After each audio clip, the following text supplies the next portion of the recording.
So now that we know that the Boston Celtics are in the NBA Finals and the Dallas Mavericks are up 3-0 on the Minnesota Timberwolves, let's react to what my playoff predictions were before the playoffs started. So what is going on, everybody? How is everybody doing today? Yeah, we're going to use the power of hindsight here. We are going to make fun of what my playoff predictions were.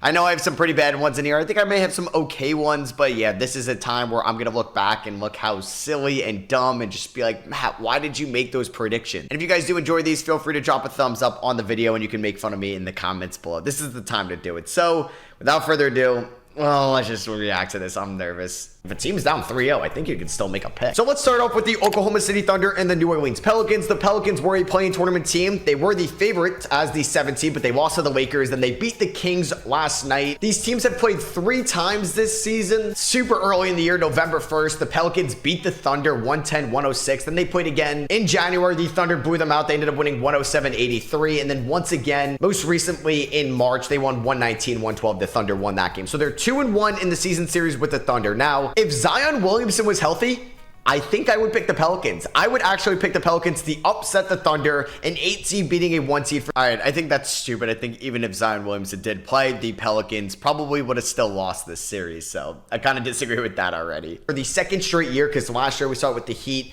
beating the Milwaukee Bucks, I would like the size and the physicality that the Pelicans could go up against the Thunder, and I think they're a pretty even matchup as a 1-8 seed. And like the defense that the Pelicans could do and their switchability with Herb Jones, Jordan Hawkins, Trey Murphy, even Brandon Ingram and Zion Williamson, I thought it would be a lot, and throw in Jose Alvarado as well. But with Zion Williamson most likely out for most of this series, if not all of it, I don't think that the Pelicans beat the Thunder. So I do think that the Thunder end up winning in 5 games, but I would actually have taken Pelicans in 6 or 7 if Zion Williamson is healthy. That's like a weird thing with the play-in tournament, because if we didn't have the play-in tournament, Jimmy Butler and Zion Williamson would be healthy for round number 1, and both 7th and 8th seeds ended up making it anyway. The Thunder were heavy favorites as well to win this series. They're like minus 650. So right now, all right, I don't know why I was so high on the Pelicans. I still think, now I'm looking back, if Zion did play, they would have lost. I mean, the Pelicans ended up losing in 4 games rather than 5. Game 1 was kind of close. There was a game where CJ McCollum could have maybe actually got the Pelicans a win, but yeah, I don't know why I was so high on the Pelicans, man. Maybe a little bit down on the Thunder.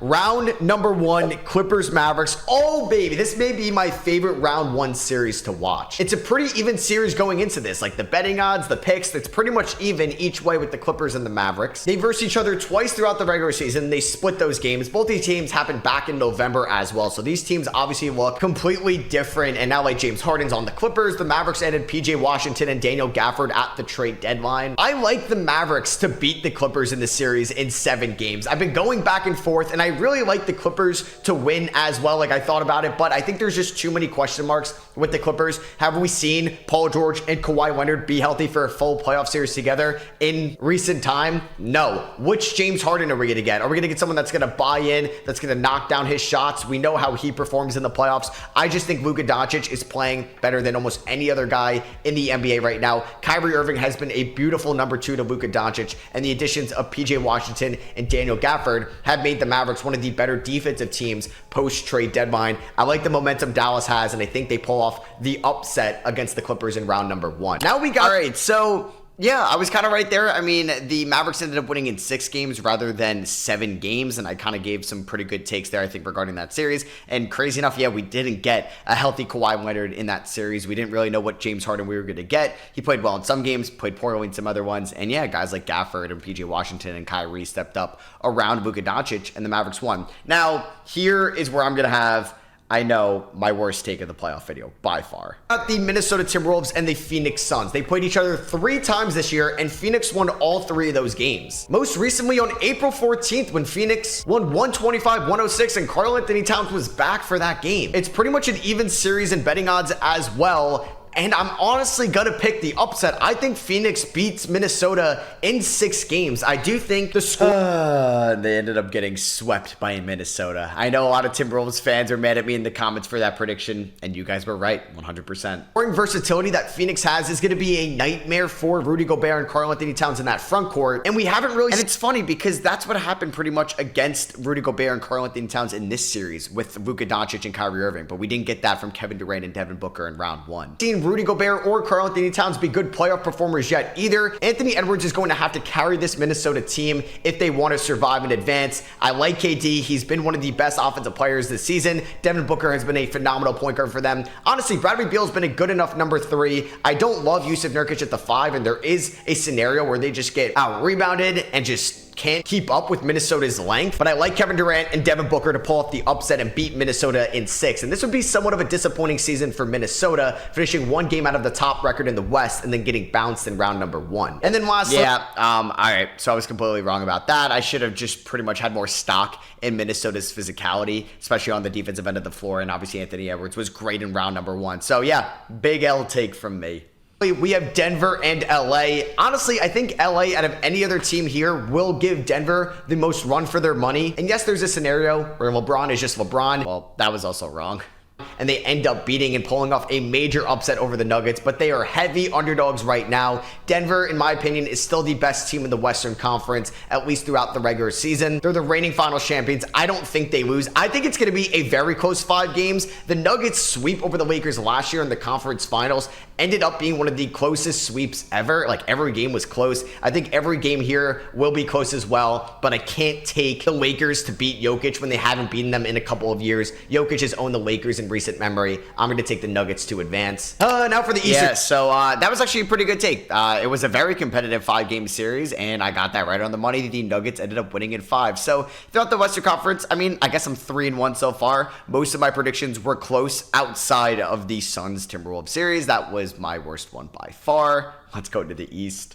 Conference, man, if we had healthy Jimmy Butler going up against Boston, oh man, I would be so tempted to take Miami in round 1. They played each other 3 times throughout the regular season, and Boston won all 3 of those games. And Jimmy Butler is looking like he's going to be out for the whole series. So that means I don't really think Miami's going to get it done. I don't even know if they steal a game from Boston without Jimmy Butler. So I think it's going to be a sweep for Boston. My first predicted sweep. If Jimmy Butler was playing, I'd realistically probably take Boston in 6 or 7, but with no Jimmy Butler, I think Boston ends up sweeping them.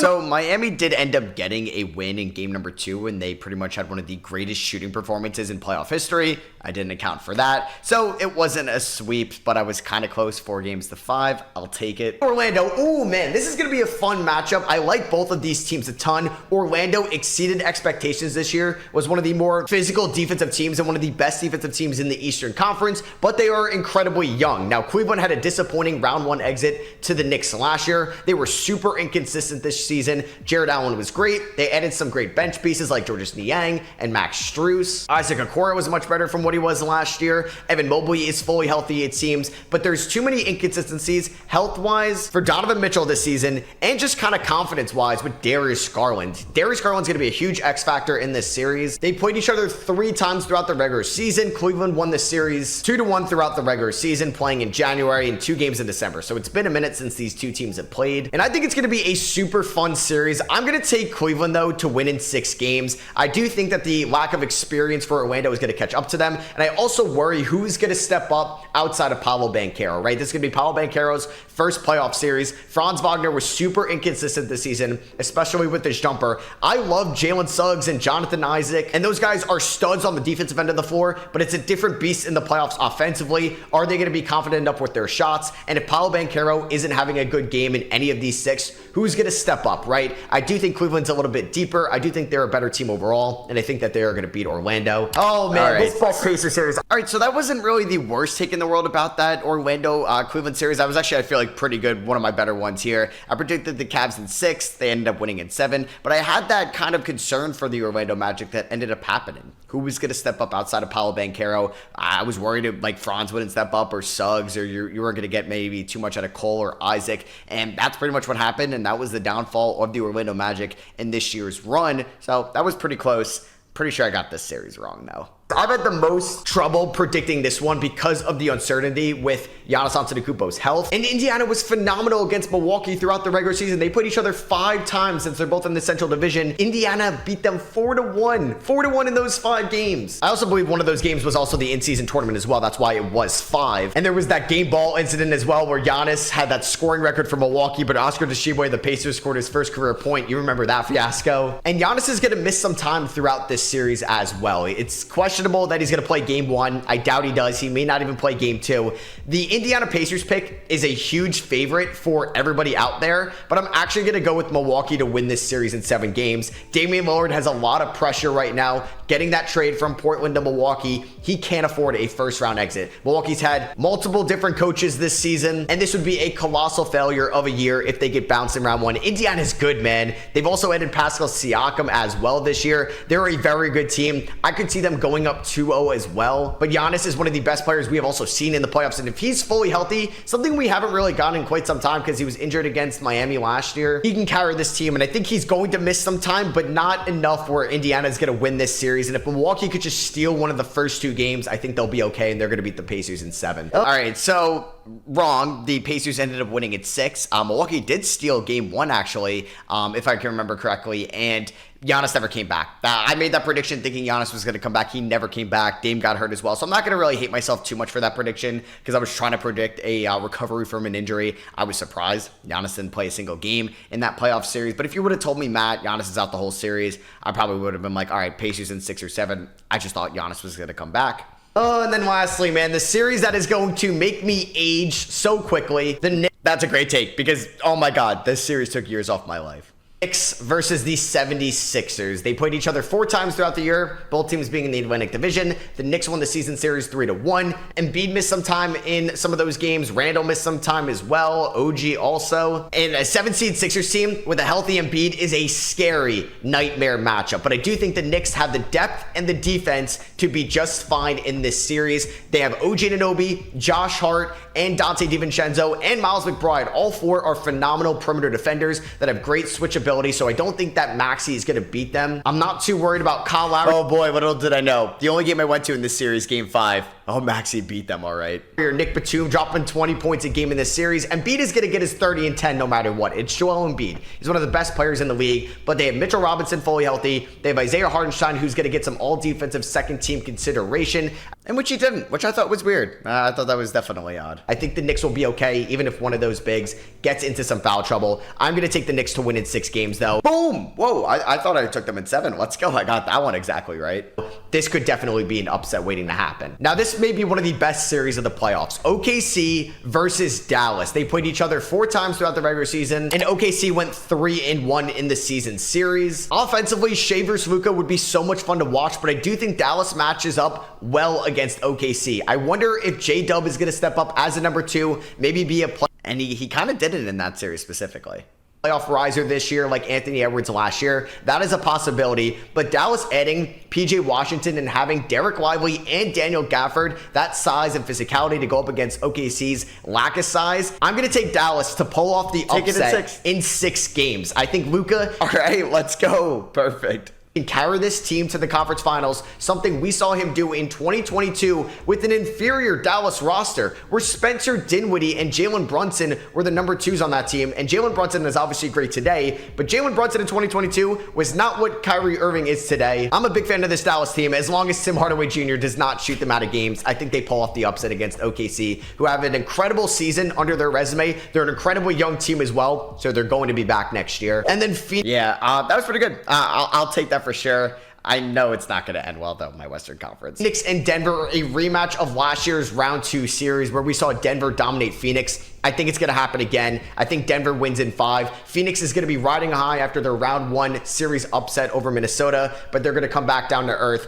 going up against the beast of the Denver Nuggets and how well they play in the playoffs. We know how good Jamal Murray becomes in the playoffs as well. And Denver, they lost Bruce Brown last year, but I think they're going to be just fine with Peyton Watson developing, with Christian Brown having another year under his belt. And I do believe we're going to get a Nikola Jokic versus Luka Doncic conference finals in the West, which is going to be must-see television. So, well, that did not happen. I think we got a little bit more must-see television, and most of these games in the Western Conference Finals have been good so far. But yeah, I just slept on the Minnesota Timberwolves. Hey, that one's on me. So back to the Eastern Conference, Cleveland versus Boston. I have Cleveland in 5. Yeah, I said Cleveland in 5. I meant Boston in 5, which ended up happening, so I'll take a dub there. This has similar vibes to the 2019 playoff series for Boston and Kyrie Irving, but for Cleveland, right? It's a little bit different because Kyrie was a free agent in 2019. Donovan Mitchell could be a free agent, not summer, but next summer. But I do think if Cleveland doesn't even show a fight in round number 2, Donovan Mitchell could get traded this offseason because they can't afford